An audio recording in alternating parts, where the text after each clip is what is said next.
Hello friends, स्वागत है आपका हमारे यूट्यूब चैनल में। दोस्त, आज बात करेंगे बैंक ऑफ महाराष्ट्र की तरफ से आई न्यू रिक्रूटमेंट के ऑनलाइन फॉर्म प्रोसेस के बारे में। दोस्त, बैंक ऑफ महाराष्ट्र की तरफ से journalist officer scale 2 and scale 3 के लिए यहाँ पर रिक्रूटमेंट आई है। बात करेंगे इसमें ब्रीफ इंट्रोडक्शन के बारे में। इसमें यदि बात करें तो स्केल 2 के लिए यहाँ पर आपके पास ग्रेजुएशन प्लस में आपके पास 3 साल का एक्सपीरियंस होना चाहिए। वहीं स्केल 3 की बात करें तो इसमें आपके पास ग्रेजुएशन प्लस 5 साल का आपके पास एक्सपीरियंस होना चाहिए। इस वीडियो में बात करूंगा फुल डिटेल्स में इसके ऑनलाइन फॉर्म फिलअप प्रोसेस के बारे में, तो बस बने रहें इस वीडियो में। चलिए बिना देर किए इससे शुरू करते हैं।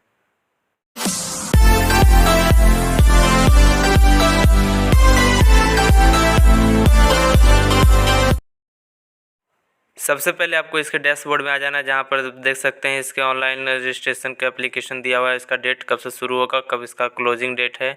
उसके बाद यदि आपने पहले से इसे रजिस्टर कर चुका है तो यहाँ पर अपना रजिस्ट्रेशन नंबर पासवर्ड डाल के लॉगिन कर सकते हैं। और यदि आपके पास नहीं है तो यहाँ पर जो क्लिक है न्यू रजिस्ट्रेशन है उस पर आपको क्लिक कर देना है। फॉर्म का लिंक मैं आपको डिस्क्रिप्शन बॉक्स में दे दूंगा, जहां से आप इसे कर सकते हैं। इसमें सबसे पहले आपको अपना फर्स्ट नेम यहां पर डाल देना है। उसके बाद फर्स्ट नेम को कंफर्म कर देना है। उसके बाद मिडिल नेम डालना है। उसके बाद मिडिल नेम को कंफर्म कर देना है।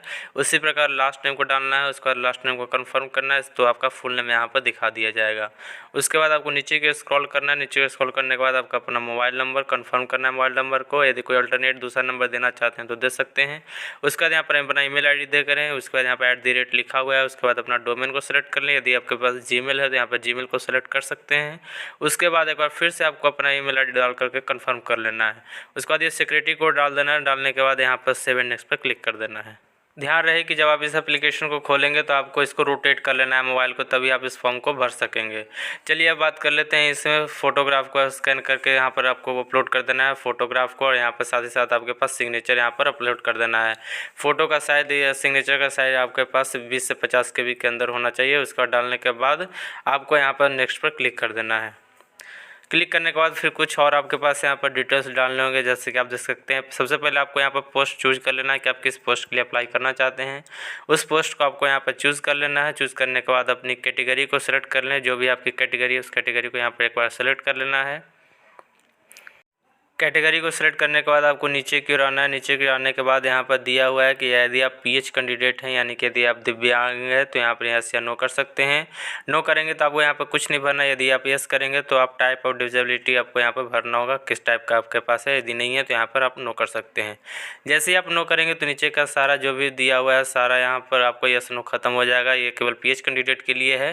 तो आपको सीधे नीचे की ओर आ जाना है। नीचे की ओर यहाँ पर आप देखेंगे, यहाँ पर आपको पूछा गया है कि क्या आप 1984 के राइट्स में आप शामिल थे, तो यस करें, अदरवाइज यहाँ पर आप नो कर सकते हैं।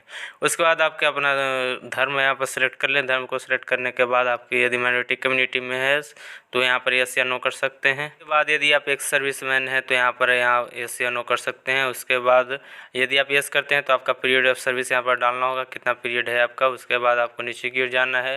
नीचे की जाने के बाद अपने नेशनलिटी को सिलेक्ट कर लें, इंडियन। उसके बाद आपको अपना स्टेट सेलेक्ट कर लेना है जहाँ आप अपना सेंटर चाहते हैं। जहाँ पर एग्ज़ाम देना आप चाहते हैं वहाँ का सेंटर सेलेक्ट कर लें। उसके बाद सेंटर ऑफ एग्जामिनेशन का सेलेक्ट कर लें, क्या आपको मिलेगा। उसके बाद आपको यहाँ पर डेट ऑफ बर्थ को सिलेक्ट कर लेना है। डेट ऑफ बर्थ को यहाँ पर सेलेक्ट करने के बाद ऑटोमेटिक कैलकुलेट होकर के आ जाएगा। उसके बाद आपको अपना यहाँ पर जेंडर दिया हुआ है, जेंडर को से एक बार सेलेक्ट कर लेना है। फिर पूछा गया कि आपके क्या जो जुड़वा भाई बहन है, तो आपको यस या नो कर देना है। यदि है तो उनका नाम देना है, नहीं है तो आपको यहाँ पर नो कर देना है। उसके बाद आपको नीचे जाना है, मैरिटल स्टेटस बताना है, मैरिड अनमैरिड जो भी यहाँ पर सेलेक्ट कर लें। उसके बाद फादर्स नेम डाल लें। उसके बाद मदर्स नेम डाल लें। उसके बाद नीचे की ओर जाना है। उसके बाद एड्रेस आपको डालना है, जिसमें पहला विलेज नेम, पोस्ट हो, उसके बाद पुलिस स्टेशन, उसका डिस्ट्रिक्ट सेलेक्ट कर लें। उसके बाद अपना यहाँ पर स्टेट दिया है, स्टेट को एक बार अपना स्टेट को सिलेक्ट कर लेना है यहाँ पर। उसके बाद यदि आपका दोनों एड्रेस यहाँ पर सेम है तो यहाँ पर सेम एज पर क्लिक कर दें। वहाँ पर आपको पिन कोड भी डाल देना है। सेम एज पर क्लिक करेंगे तो आपको दोनों यहाँ पर एक ही साथ हो जाएगा। यदि अलग अलग डालना चाहते हो तो यहाँ पर अलग अलग भी डाल सकते हैं। इतना करने के बाद फिर से आपको यहाँ पर चूज ऑफ GST को यहाँ पर सिलेक्ट कर लेना है। जो भी आपका GST कम्युनिटी आप चाहते हैं कम्युनिकेशन के लिए वो यहाँ पर सेलेक्ट कर लें। सेलेक्ट करने के बाद आपको नीचे की आना है। उसके बाद अपने डिटेल्स को वैलिडेट करना है कि सही है या कुछ एरर बच गया है। वैलिडेट करने के बाद आपको फिर सेव एंड नेक्स्ट पर क्लिक कर देना है। उसके बाद बारी आती है अपने क्वालिफ़िकेशन को लेकर के। आपको अब यहाँ पर अपना क्वालिफ़िकेशन का डिटेल्स डालना होगा। जो भी आप ग्रेजुएशन का डालना चाहते हैं वहाँ पर आप डाल सकते हैं। सबसे पहले ग्रेजुएशन में आपको यहाँ पर सेलेक्ट कर लेना है सब्जेक्ट स्ट्रीम, यानी कि यदि आपका ईयर बाई तो ईयर, यदि सेमेस्टर बाई तो सेमेस्टर। उसके बाद अपना कॉलेज के यहाँ पर नाम दे देना है। उसके बाद यहाँ पर डेट ऑफ पासिंग, कब आप पास हुए हैं उसको यहाँ पर दे देना है। उसके बाद परसेंटेज मार्क्स आपको यहाँ पर दे देना है। उसका 6 सेमेस्टर का यहाँ पर देना होगा कितना मार्क्स आया है, और इधर आपका दिया हुआ है टोटल मार्क्स कितना आपका टोटल मार्क्स आया है उसको यहाँ पर डाल देना है। उसी तरह से 6 सेमेस्टर में आपको डाल देना है। उसके बाद यहाँ पर ग्रैंड टोटल लिख देना है, इधर जोड़ करके लिख देना है, वो परसेंटेज अपने आप कैलकुलेट होकर के आ जाएगा। यदि आपके पास इंटीग्रेटेड ड्यूअल डिग्री है तो यहाँ पर आप सेलेक्ट कर सकते हैं, उसका यहाँ पर आप दे सकते हैं ईयर वाइज या सेमेस्टर वाइज। सेम उसी तरह से यहाँ पर कॉलेज का नाम देना है, यहाँ पर पासिंग ईयर आपको डालना है, उसी तरह से परसेंटेज मार्क्स यहाँ पर डाल देना है। सेम उसी तरह से पोस्ट ग्रेजुएशन का है, प्रोफेशनल क्वालिफिकेशन का है, इस सब का अगर आप देना चाहते हैं तो इस सब का आप यहाँ पर दे सकते हैं। इतना करने के बाद फिर आपको नीचे की रहना है। नीचे के आपके पास पूछा गया कंप्यूटर में आपके पास नॉलेज है तो यहाँ तो आपको यस ही करना पड़ेगा। यस करने के बाद फिर आपके पास 3 इयर्स का वर्क एक्सपीरियंस होना ही चाहिए, यहाँ पर भी आपको यस करना पड़ेगा। या फिर आपके पास JIIB यदि आप पास हैं तो यहाँ पर यस या नो कर सकते हैं। यदि आपके पास कोई और दूसरा सर्टिफिकेट है तो आप यहाँ पर यस या नो कर सकते हैं। उसके बाद आपको नीचे को जाना है, जहाँ पर आपको 3 इयर्स का यहाँ पर वर्क एक्सपीरियंस डालना होगा। यहाँ पर नेम ऑफ एम्प्लॉय डिजिग्नेशन डालना है। प्रेजेंट वर्किंग में यदि हैं तो यस करेंगे, नहीं है तो यहाँ पर नो कर देंगे। उसके बाद स्टार्ट डालेंगे, कहाँ से कहाँ तक आपने इसमें जॉब किया है, स्टार्ट टू यहाँ पर डाल देना है, डेट डाल देना है। उसके बाद यहाँ पर नेम ऑफ द ड्यूटीज आ जाएगा ऑफिसर। उसके बाद रिमार्क्स रीजन आपको यहाँ पर डालना होगा कि आपने क्यों छोड़ा अपने जॉब को, उसके बारे में डालना होगा पर। उसके बाद ईयर ऑफ एक्सपीरियंस आपको डालना पड़ेगा, कितना ईयर का हो गया, यहाँ पर मंथ आपका कैलकुलेट होकर के आ जाएगा।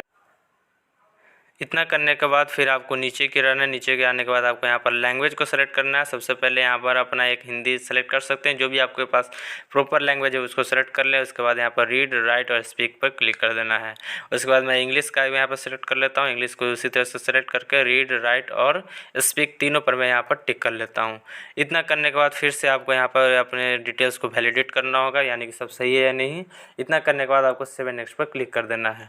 क्लिक करने के बाद आपको यहाँ पर अपना प्रीव्यू दिखाया जाएगा, जिसमें आपको फ़ोटो को डिक्लेयर कर लेना है। उसके बाद आपको नीचे की ओर स्क्रॉल करना है।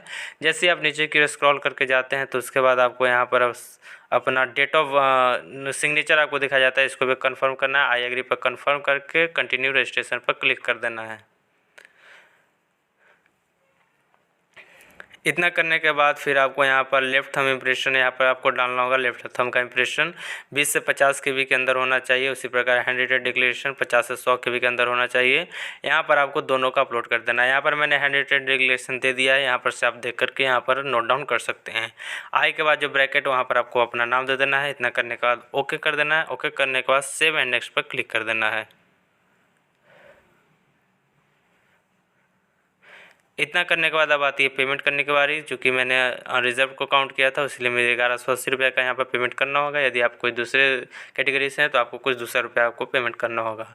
यहाँ पर आपको सिक्योरिटी कोड यहाँ पर डाल करके यहाँ पर सबमिट पर क्लिक कर देना है। इतना करने के बाद आपको पेमेंट मेथड दिखाया जाएगा, जिसमें आप क्रेडिट कार्ड, डेबिट कार्ड या अदर बैंकिंग या UPI QR कोड किसी से भी आप यहाँ पर पेमेंट कर सकते हैं। इसमें से किसी भी आप एक को यहाँ पर सेलेक्ट कर लें। सेलेक्ट करने के बाद यहाँ पर सबसे पहले कार्ड नंबर, एक्सपायरी डेट, अपने कार्ड का नंबर डाल देना है, उसका CVV नंबर, यहाँ पर कार्ड होल्डर का नाम, और यहाँ पर मेक द पेमेंट कर देना है। पेमेंट करने के बाद आपको अपना यहाँ पर एप्लीकेशन फॉर्म दे दिया जाएगा, जिससे आप डाउनलोड करके रेफरेंस के लिए यूज के लिए आप यहाँ पर रख सकते हैं।